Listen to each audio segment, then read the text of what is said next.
What you need to understand is that all of my family lives there and I still do have friends back home. So it started on Thursday night where I was talking to my mom on the phone and I was like, hey, how are you guys doing? Oh, fine. We're going to probably get some rain later. Okay, cool. I'll talk to you in a few days.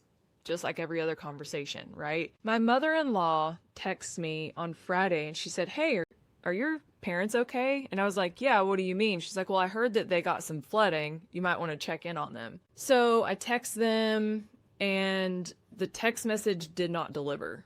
And I was like, that's not good. Send a text to my brother. The text wasn't delivered. I started to then get worried. From there, I texted my cousin. The text message did not go through. I've had this happen before during tornadoes here in Ohio, and so I knew what that meant. You guys, I had no idea that Hurricane Helene would even remotely reach North Carolina, and neither did the locals living in that area.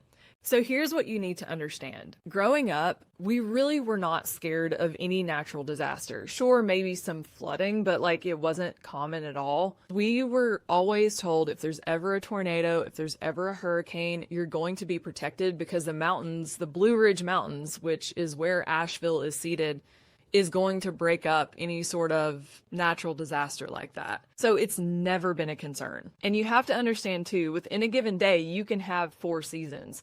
So we would often get flood warnings and take it with a grain of salt because most of the time, nothing ever happened. You have to understand that people were caught very much so by surprise. You also have to understand that where Asheville sits is in a complete basin. So these areas essentially are getting heavy, heavy rainfall. And then all of that rainfall is gushing to the bottoms of these valleys, completely wiping out everything in their path. So that's the situation that we're in. I then start to get on Facebook to try to search for people because I'm not hearing from anybody. I'm starting to see the reality of everything unfold in front of me. It was like having this bird's eye view of every single county and every catastrophe that was happening right in front of me all at once. Mind you, I still had not heard from my family, and this is Friday. It got to the point, I think I slept for 4 hours each night. I was hardly eating. My husband was just putting food right in front of me. He was such a godsend. He was like, you need to go to bed. He took really good care of me throughout the whole process.